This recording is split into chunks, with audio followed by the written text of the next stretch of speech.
Mr. Alien had always loved trains. Planes unsettled him, and buses were just plain dull. But trains, with their thunderous rhythm and windows framing a rolling world, were a source of endless fascination. At 12, he'd collected model trains. At 50, he still found comfort in the hum of the rails and the steady forward motion of a locomotive slicing through the dark. So, on the night of November 18th, Mr. Alien was in high spirits. He boarded the midnight train from Madrid to Seville, a 7-hour journey through the sleeping heart of Spain. With a book in his coat pocket and a folded newspaper under his arm, he settled into a window seat, alone in his carriage. There were only a few passengers on the train, which suited him just fine. "I'll read for a while, maybe visit the restaurant car later," he thought. Then 2 quiet weeks with my Finnish friends in Seville. The train lurched forward. Outside, the Spanish countryside rushed past in streaks of shadow and silver. Mr. Alien let the soft creak of the train and the shifting trees soothe his mind. After a light dinner, he returned to his carriage, content. He watched the last of the moonlit landscape fade into blackness and opened his book. Midnight struck, and the train slowed as it approached a small, seemingly deserted station, Seville. But there were no announcements, no platform lights, no one in sight. Then, just as the train began to roll forward again, the door to Mr. Alien's carriage creaked open. A young man and woman stepped in. They didn't acknowledge Mr. Alien at all, speaking as though he were invisible. The woman, with long black hair and sharp, elegant features, slammed the door behind her. "Carl," she cried, "you can't do this to me." The man laughed, a cold, cutting sound, and slouched into a seat across from her. Mr. Alien stiffened. He disliked loud people and confrontations. He considered moving to another carriage, but stayed put, hoping they'd quiet down. "You're my brother," the woman said in a hushed but desperate voice. "You know how much those diamonds mean to me. They were mother's, and now you've stolen them." Carl gave her a mocking smile and removed his hat. "Elena, I'm leaving for Russia. I have no money, no future. Your husband's rich. You won't miss the diamonds." Elena's eyes were wide with fear. "He'll be furious, Carl. If he finds out, he'll think I gave them to you. You know what he's like." Carl shrugged, then pulled something from his coat pocket and opened his palm. A necklace glittered in the dim light, bright, cold, and unmistakably valuable. Mr. Alien stared at it, transfixed.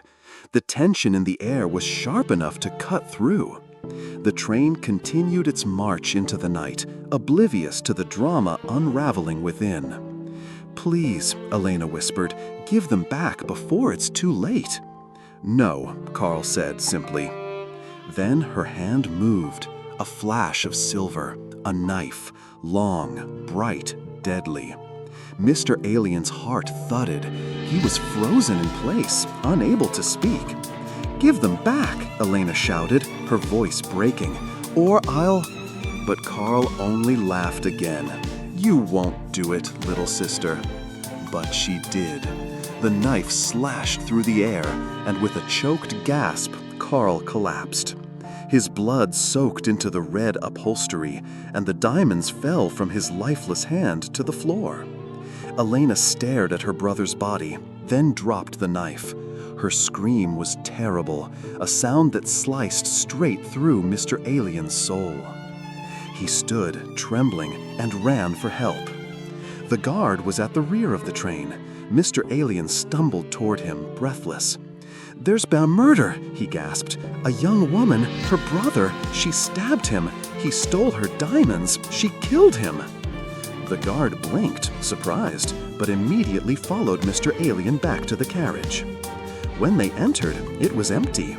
No Carl, no Elena, no blood, no knife, no diamonds. Only Mr. Alien's bag, his book, his coat on the hook. But they were here. I saw it all. The fight, the necklace, the knife, the blood. The guard gave him a long, level look. "Elena di Saronelli," he said quietly. Mr. Alien's eyes widened. "Yes, that was her name. How do you know?" The guard sighed. "She's well known. Died about 80 years ago after killing her brother on this very train. He tried to steal her mother's diamond necklace. After she stabbed him, she jumped off near Seville." "Died instantly." Mr. Alien reeled. "That's not possible. I saw them. I heard them." The guard nodded solemnly. "You saw ghosts. They appear on this train, always around this time of year. You're not the first." Mr. Alien sank into a seat, pale and shaking. "Ghosts." "You need a drink," the guard said kindly. "Come, a vodka will help." Mr. Alien wasn't much of a drinker, but he followed. His mind reeled with images: Elena's pale face, Carl's cruel grin, the glint of diamonds, the flash of the blade.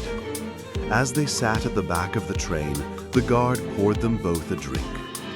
"Elena's story is tragic," the guard said. "Her father was a powerful man, but reckless. 4 wives, too many children. Carl was the eldest and bitter. Wanted money, didn't want to earn it. Elena married di Saronelli, a wealthy but cruel man." Mr. Alien nodded slowly. "She loved Carl, even when he hurt her." "Too much," said the guard. "She gave him money secretly. Her husband found out and cut her off. Carl didn't care. He stole what he wanted.